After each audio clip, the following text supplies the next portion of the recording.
Then maybe we should do something light. Here's something light. How big is the universe? Click the like button and subscribe. Hit the fucking thing. Come on.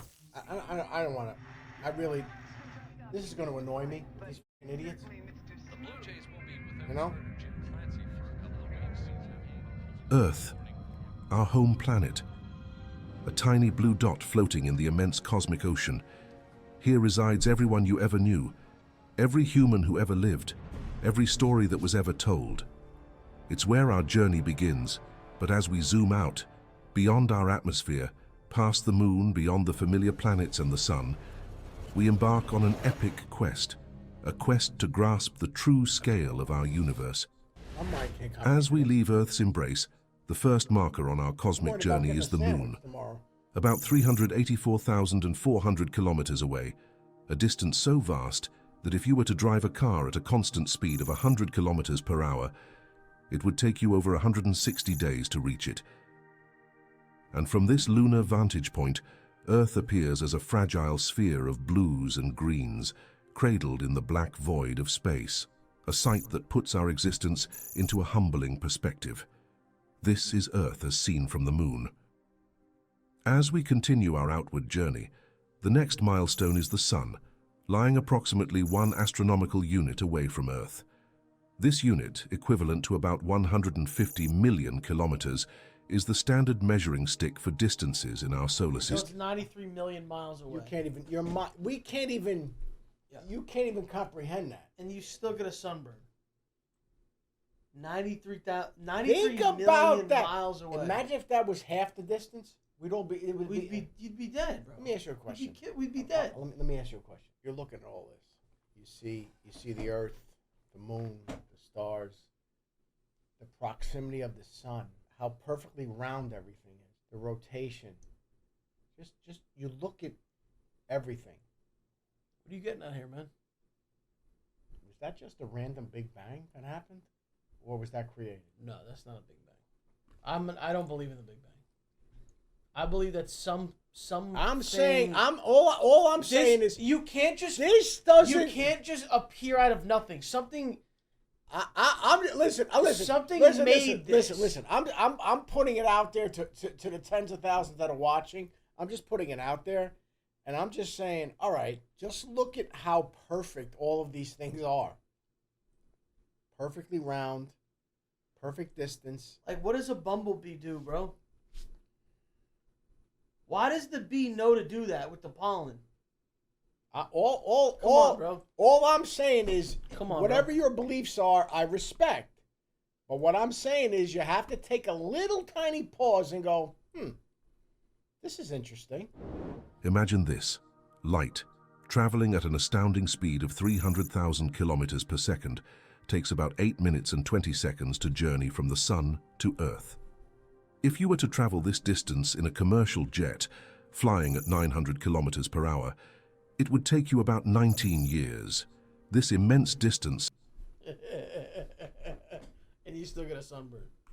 Is a stark reminder of the vastness of space, even within our own solar system. Look at the planets rotating around this sun. And then when you zoom out, you're like, wait, the sun is just this little thing. There's a million suns. This is the thing that I want to say. And I personally catch a lot of shit about this. Okay? The importance of the sun and what it does for the earth, for us. And I don't know when this happened, but it happened probably within maybe the last 20, 30 years. I don't know. But this fear of the sun, and you demonize the sun and skin cancer. And what? That's a real thing. I understand. What the hell are you talking about? I understand, but also you do realize most skin cancers are in parts of your body that are not in the sun. You understand that too.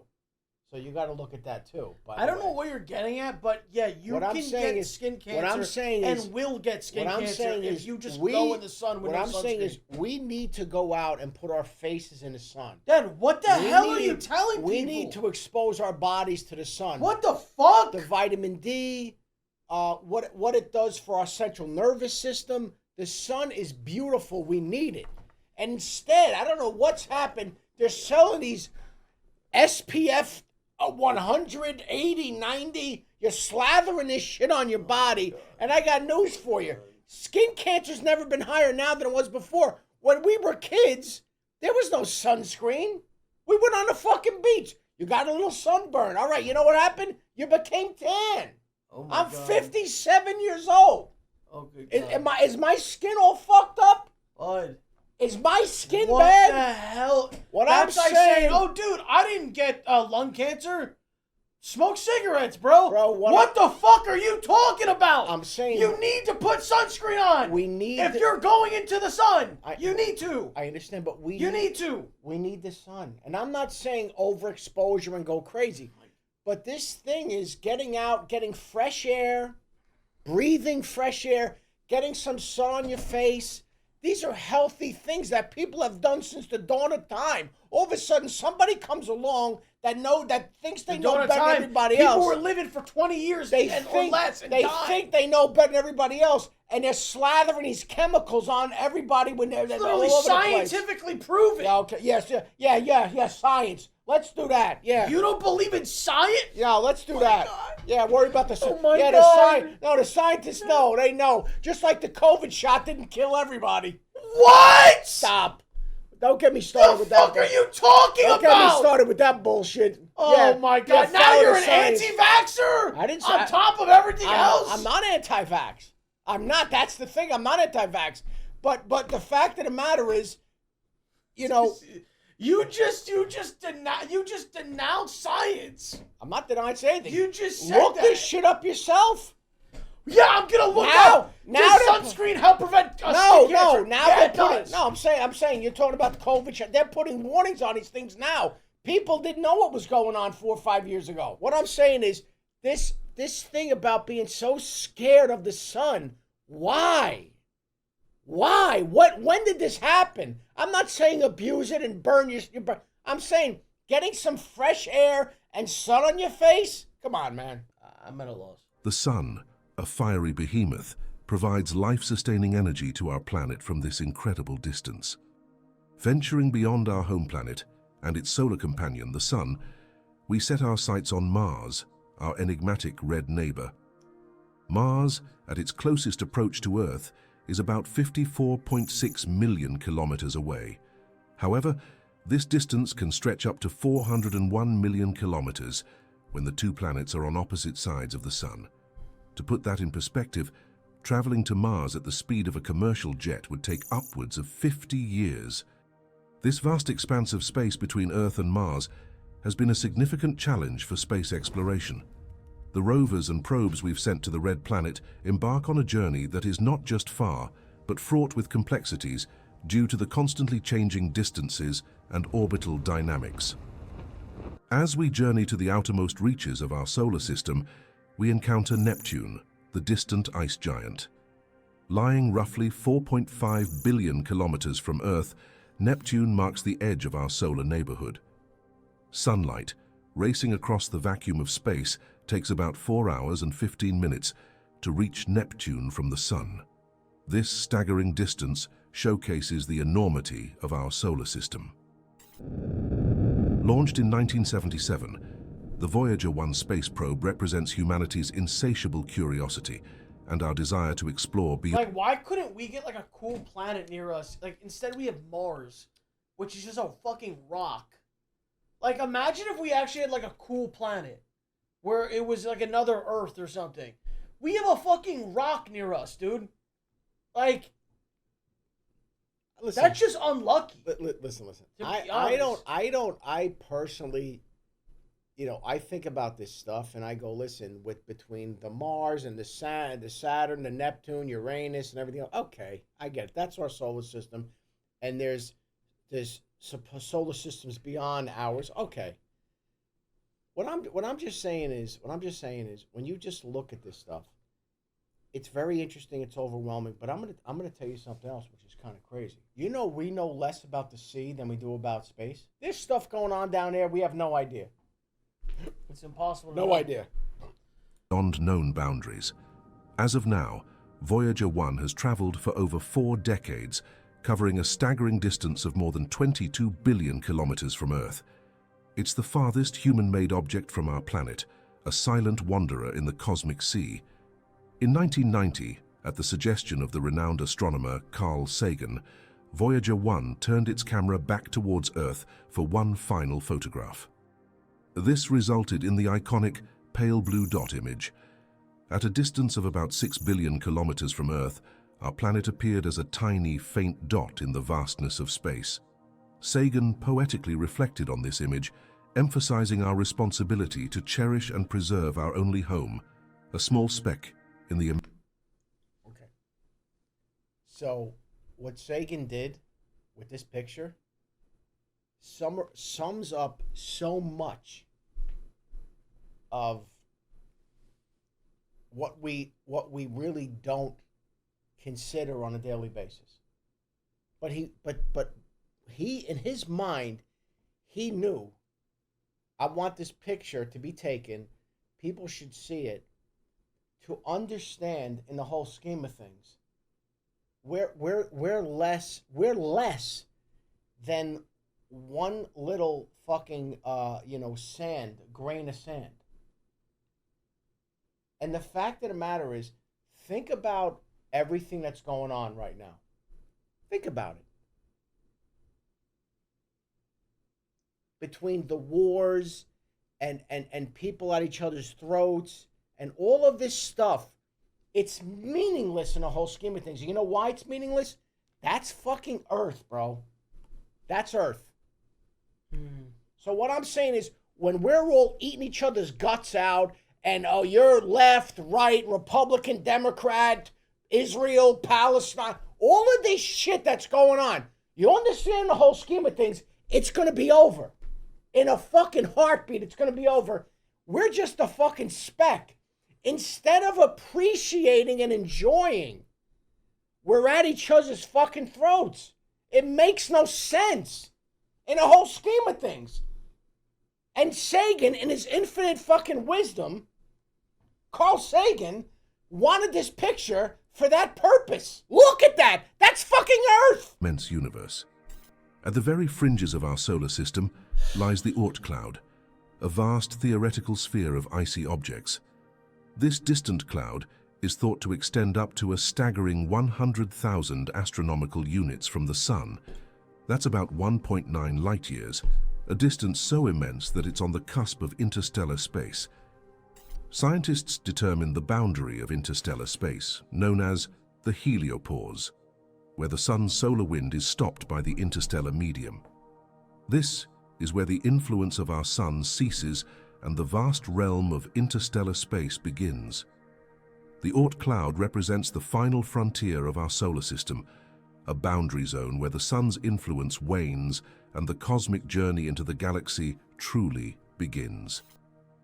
As we venture beyond the confines of our solar system, our next point of interest is Alpha Centauri, the closest star system to our Sun. Nah, bro, what the fuck even is this, bro? This is what I'm saying. What the fuck even is Earth? I think... How the fuck did this even happen, bro? What the fuck even is being? This 11-minute video. And I know we're... Listen, at the end of the day... At the end of the day... Let me tell you what doesn't get lost on the two of us. At the end of the day, just to summarize... We're two comedians. That's it. I know you don't want. I know that term sounds like weird, but that's what it is. The two of us, we joke, we make people laugh. That's what we do. But every once in a while, take a minute, okay? Take a look at a video like this. By the way, this is one of the best ones I've ever seen, and the fact that they included that fucking Carl Sagan photo. Looking back at Earth and seeing that speck, I'm just saying, sometimes in our own lives, people need to just take a second, just a minute, and understand what this is about. And listen, if you in your heart of hearts believe, hey man, there's no God, this is just a random, Big Bang theory, that's your business and that's your belief and that's cool.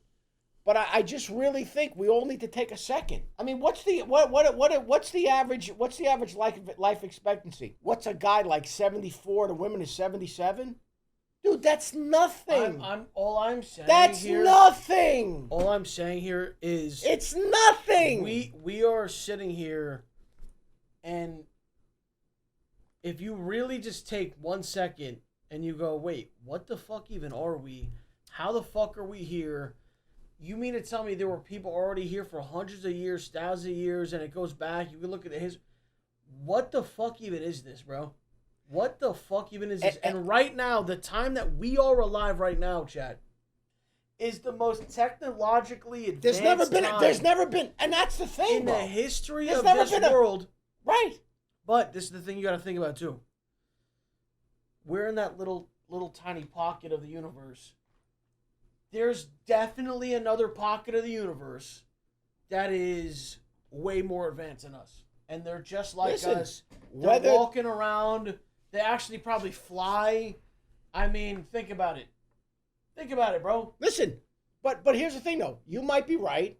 Yeah. You might be wrong. Well, I mean, but it doesn't matter. How is, like, do you believe in aliens? Okay. So... because if we can exist, why are we the only thing that can exist? Okay. And so, with that being said... I look at this a lot differently. Well, I don't particularly think that. I mean, I never really gave it a lot of thought. Are there other solar systems with other existing life? Could there be? Sure, there could be, but they're too far away. It's possible, but they're too far away. We're never going to know about them. We're never going to see them. They're too far away. You don't think that any alien has made its way here? I don't. You think Area 51 is just nothing? I don't think I think it's too far away. We're just way too far away. I don't that's just my opinion. You believe something different. But let's say they invented technology in another universe. Yeah. Where you can zap to a place. So then why aren't they visiting us? Why aren't they all here? How do we know they haven't? I'm saying you say they haven't. Why wouldn't there be many of them coming and visiting then? Why would one ship come and there's one lone alien? Like, I don't know. I'm not buying that. Because I'm not buying it. Because it's not like, oh hey, Earth is like this famous thing. If the universe that's fair is the size of the fucking universe. That's fair. Right? I get it. The Earth is like nobody even knows. No, that's fair. But Earth exists. I'm also maybe they're like, oh, there are these living beings on this planet. Okay. Or it might be someone who's traveling the galaxy and they wind up in our solar system and they're like, what the fuck? And then they go to That's Earth. fair. Listen, no, I get it. I'm my position with so many things, I'm going to use the term, it's agnostic. That means I'm not saying I believe, I'm not saying I don't believe. I'm sort of in the middle. I'm very agnostic with a lot of things. All I'm saying is, this is the point that I'm trying to make. Okay? Here's the point that I'm trying to make. And it kind of goes back to what I was saying earlier with my cousin Michael. If we look at this whole thing, we're not going to be here forever. I'm 57. I'm a lot closer to the end than the beginning. A lot closer. I got news for you. And when you really look at what this is, we're a little speck floating in the fucking universe. And what are we doing with this precious time that we have? What are we doing with it? We're at each other's throats. There's wars. People hate each other, killing each other. For what? It's not going to matter. This is what I'm trying to tell you. That's why this video is probably one of the best ones I've seen. It's fantastic because it just proves the point. What the hell are we doing to each other? Does it matter? Like, what the fuck? I'm just saying, man. It makes me think about a lot of this shit. Located about 41.3 trillion kilometers away, this distance is equivalent to over 276,000 astronomical units. At such colossal distances, the AU, a measure so convenient within our solar system, begins to lose its practicality. Hence, astronomers use the light year, the distance light travels in 1 year, for interstellar measurements. Alpha Centauri is about 4.4 light years away from us. Considering our current space travel technology, a journey to Alpha Centauri is almost unfathomable. For instance, the Voyager spacecraft, traveling at about 17 kilometers per second, would take over 70,000 years to reach this neighboring star system. This immense distance underscores the vastness of space that separates the stars and highlights the challenges of interstellar travel. Our journey now takes us to the grand scale of our home galaxy, the Milky Way. Spanning about 100,000 light-years in diameter, this vast spiral galaxy is home to hundreds of billions of stars, each potentially hosting their own planetary systems. Within this immense structure, there's a tiny sphere known as the human radio bubble, extending about 100 light-years from Earth. This bubble represents the farthest extent of human influence in the cosmos, the reach of our radio and television broadcasts into space. Beyond this bubble, it's as if humanity never existed. Any civilizations residing in the vast majority of our galaxy would be oblivious to our presence, given that our signals haven't reached them yet. The scale of the Milky Way is so vast that our entire recorded history is but a whisper in the cosmic wind, undetectable beyond this small bubble. As we leave the Milky Way, we enter the vast, almost incomprehensible realm of intergalactic space.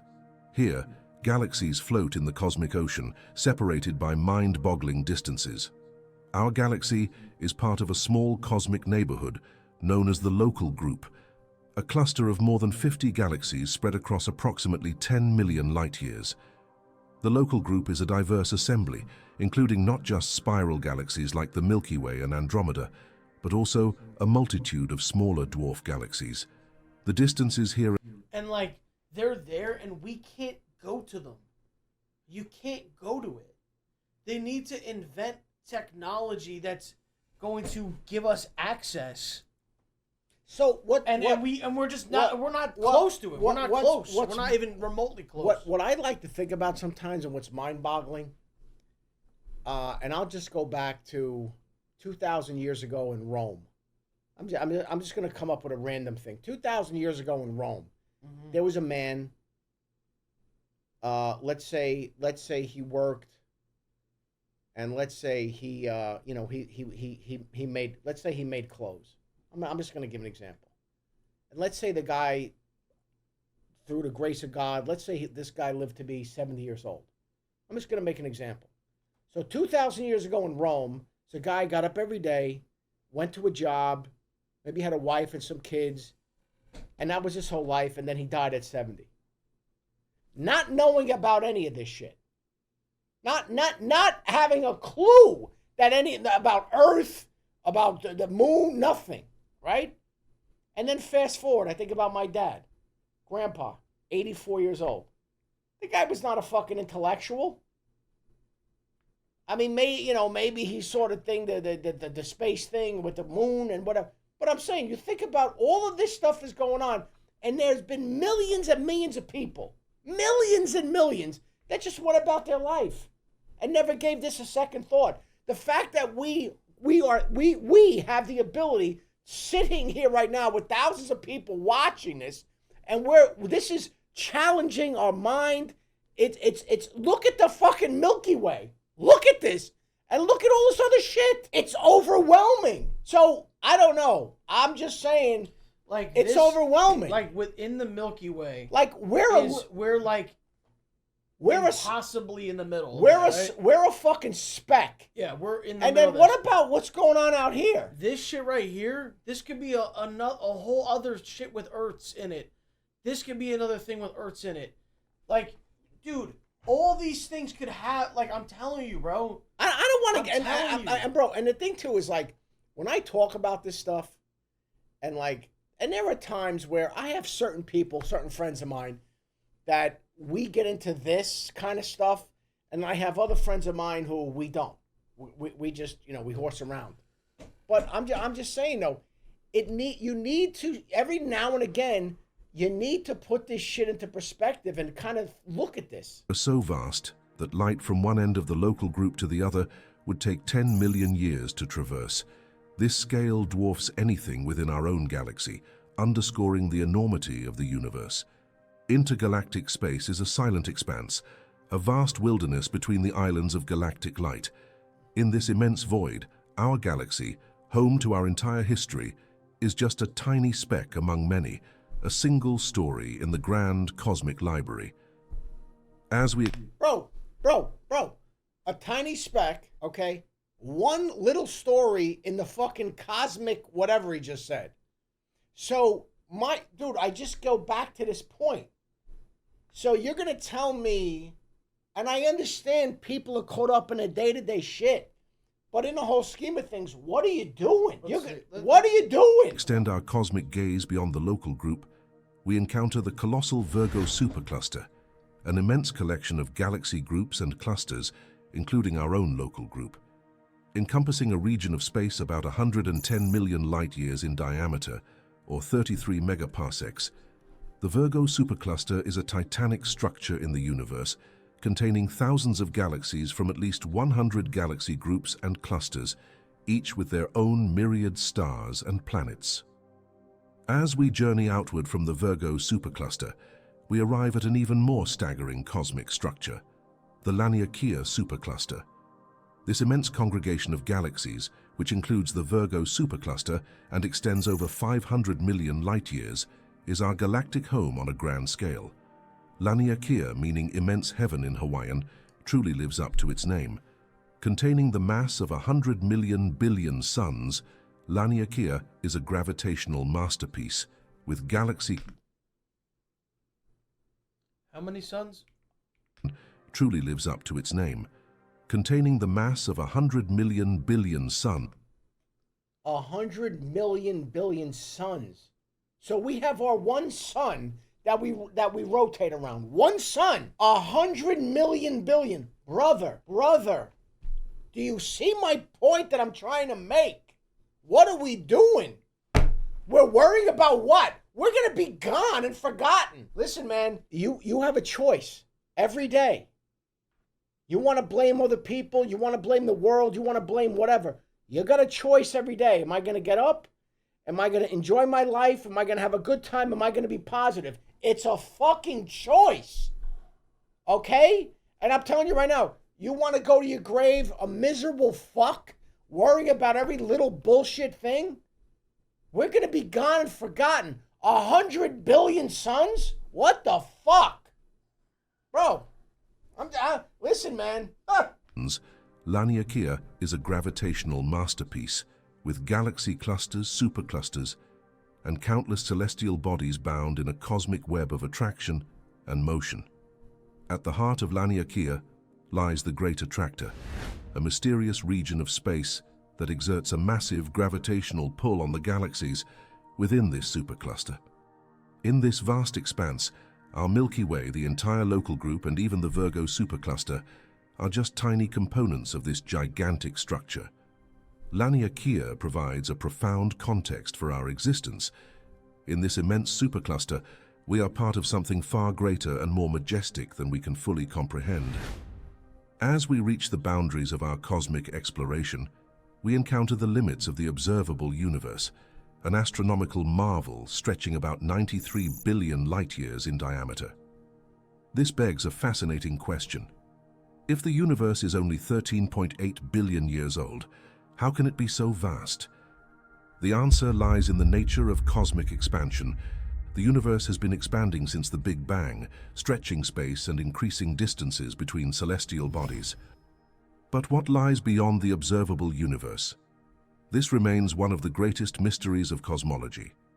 Some regions of space are expanding away from us faster than the speed of light, placing them forever out of our view. Consequently, the true size of the entire universe remains unknown and potentially infinite. The observable universe, vast as it is, might just be a tiny fragment of the entire cosmic expanse. We are left with the humbling realization that there might always be regions of space, entire galaxies and wonders that we will never witness as they retreat endlessly into the depths of the ever-expanding universe. Bro, if that, listen to me. Listen, let me speak. If you look at this, and if this doesn't force you to question or think or feel, come on, man. Come on. They're talking about vast nothingness and expansion and infinity. You know, we can't comprehend infinity as a human being. Because everything we know has a beginning and an end. We have no concept of infinity. And again, if you want to talk about the Big Bang Theory and this randomness of whatever, you also have to look at the other side, though. You have to give some credence to the fact that what was this created or was it not created? It's a lot to take in, man. Right now, in this moment, if we just stop right now, this moment, you understand 100 years from now, we're all going to be gone? 100 years from now, we're all going to be gone. Whatever age you are out there, it doesn't matter. In 100 years, we're all going to be gone. We're going to be gone and forgotten, like we were never here, bro. So you have a choice every single day when you get up. What are you going to do? You're going to enjoy your life and smile, laugh, and have a good time? Or are you going to be miserable and negative? I know what I'm doing. I don't know about you. And the thing, too, is you have to be, and I understand you get older, you have perspective on shit. I'm at peace, man. I'm at peace with everything. Whatever it's going to be, it's going to be. I have peace. So, you know. Well, I'm glad that you've reached that. I have. No, let me say this, though. I wasn't always this way, though. Because when you're younger, you're chasing shit, you're worrying about shit. It's different. And as you get older, you start to look at things differently. People around you die. You lose friends, you lose family, and you start to look at things very differently. And you go, I just have to be peace. I have to be at peace with this shit.